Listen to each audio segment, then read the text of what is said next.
So, how's everyone feeling? Everyone still buzzing after last night's victory at AC Milan? Because I am. I'm over the moon. I can't believe that we put in that kind of level of performance at the San Siro. I know it's not the AC Milan it once used to be, but they're still a daunting place to go to. And let's be real, the boys showed up last night. And it wasn't just one or two of them. Pretty much the whole team were on their job last night. So credit where it's due. I thought they were brilliant. I thought we scored some fantastic goals. Probably deserved to get a few more goals.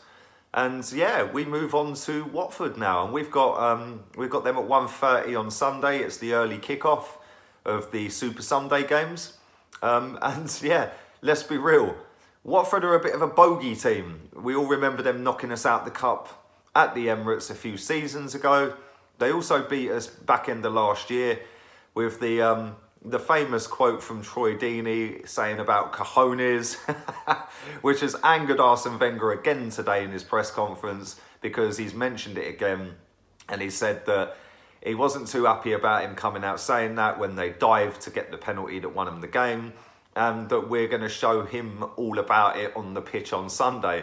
Sounds like fighting talk, Arsene, but will the boys back it up?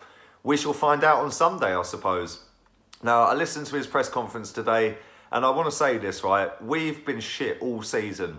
He's been bang under pressure all season, and I've said it time and time again. He is the luckiest manager in world football. Whenever he needs a result, 99.9% of the time, he pulls it out the bag. If you look last night, that was the first time I've seen him for months actually standing in the technical area on the touchline doing his job, which tells me he is feeling the heat. So, yeah, hopefully he goes at the end of the season, because I can't take another year of this guy in charge. But I'm not going to be too negative. Like I said, we won last night. We're going into this Watford game full of confidence now. But we're in a bit of a catch-22 situation with this, because obviously we played the return leg of the AC Milan game on Thursday. So what do we do in this game? Do we go out with the same team that played last night? Or do we mix everything up, saving the lads that played last night for the return game against AC Milan? Well, I'll get onto my 1 to 11 in a minute. But what we know about Watford is the fact that they're going to come to the Emirates. They're going to come into our faces. Not literally, obviously. Fucking hell, the shit I come out with. And they're going to try and rough us up. And 9 times out of 10, we bottle it against a team that will rough us up. So yeah, I'm gonna see this as a game where I think that we will actually step up. I think we will win the game and continue that on that fine form from last night into this game. I can see it being quite comfortable. I think that if we get an early goal, that'll knock their confidence. And they have won their last 2 games, so they're going to be full of beans going into this one. But both of them wins were at home, and yeah, we shall find out. But I'm going to get into my 1 to 11 for the game. Before I do that, I just want to say a massive big up to every single person subscribed to this channel. I am literally like 50 odd, 60 odd subscribers away from 10k. Unbelievable. So I'm overwhelmed by that. I appreciate every single one of you that likes, shares, comments, subscribed. So yeah, thanks very much. My 1 to 11 for the game is as follows. I am going with David Ospina in goal. I've had enough of Petr Cech. We all see the calamity he had against Brighton last Sunday. So for me, it's about time he got his nose knocked out of joint and sits his arse on the bench. Now, we have a big problem at left back. Obviously, we all see Kolasinac getting taken off last night. And Monreal, yes, he's in light training, but I'm not sure he's ready yet. So I'm going to put Maitland-Niles at left back. When he came on yesterday, he was absolutely fantastic.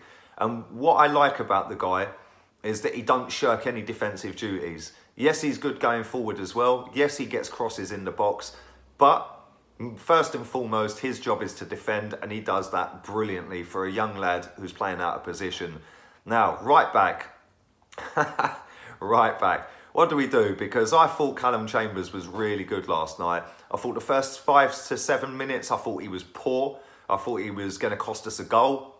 Along with Mustafi, they were both just headless chickens in that first 5-10 minutes. But after that, he recomposed himself. It was his forward pass that eventually set up our second goal. He saw a pass forward that would have isolated a couple of their players. He played that pass, and obviously it ended up with Ozil assisting Ramsey. So, I don't know. Hector Bellerian, apparently he's got an injury. How true that is, I'm not sure, because obviously he was moaning the other day apparently about how he was dropped 2 hours before the game against Brighton. But for me, Callum Chambers is going to keep his spot, keep him fresh, keep him raring to go. And yeah, hopefully we see him in this game. Now, the centre-back pairing. I actually thought that Koscielny was probably, well, he was the best player on the pitch. I said that last night, but that was the best performance he has had all season. He was a rock. He was to us last night what Chiellini was to Juventus the night before. He was putting his body on the line, he was winning tackles, he was winning headers, and he did actually boss that defence last night.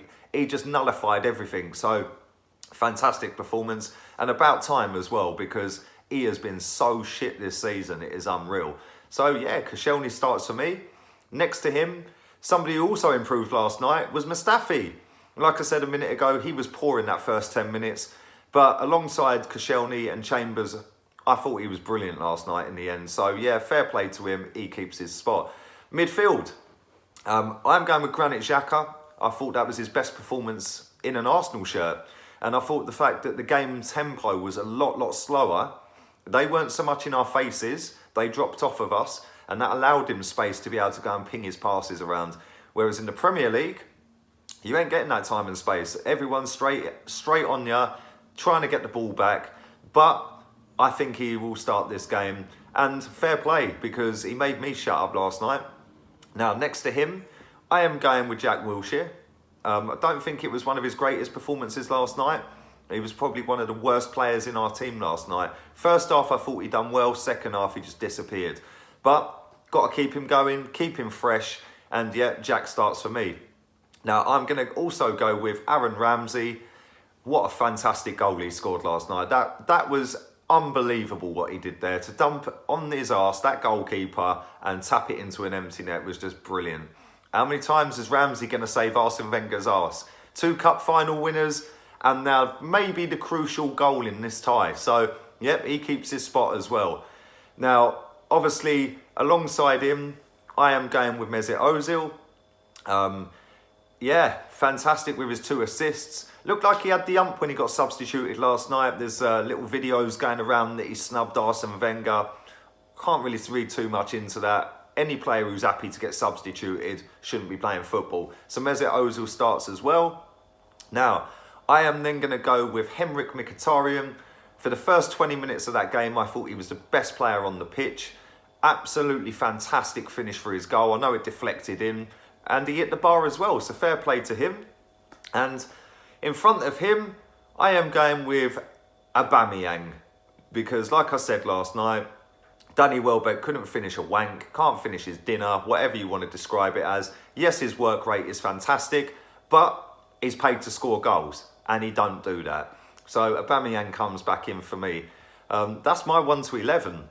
Let me know what you guys think. Let me know what you do differently. Let me know what your thoughts are on the centre-back pairing as well. We ain't really got too many options that have been playing well recently. So, you know, that's my team. I'm thinking keep as many of them in there as we can. Keep them all fit, raring to go, and get them onto the AC Milan game next week. Now, score prediction for the game. I am going to go with Arsenal 2, Watford 1. I do think they'll score. But I think we'll go 2-0 up. They'll probably come back and score a goal in the second half. And then it'll probably be panic stations in true Arsenal fucking fashion for the last 10 minutes. And hopefully we'll show some cojones, hang on for the 2-1 win, move on to Thursday, and hopefully go and beat AC Milan. Or draw the game, whatever it takes. Just get out of that, get through to the next round. And then I can enjoy a nice away trip to the next ground in Europe. So there's my thoughts on the game. Like I said, let me know what you guys think. Don't forget to follow my Twitter and my Instagram. Both links for them are in the description. Lee Gunner 82 on both of them. I'm out of here. Laters, peeps.